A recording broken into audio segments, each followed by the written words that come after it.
Be honest. Are you buying with your head or your heart? Because when it comes to new construction, emotions run high.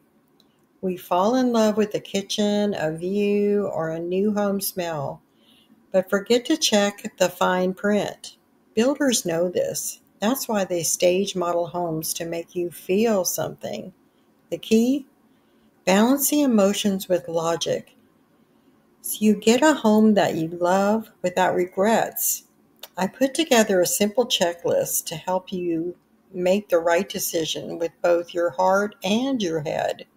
Grab it at youreasternshore.com/new-home-buyer.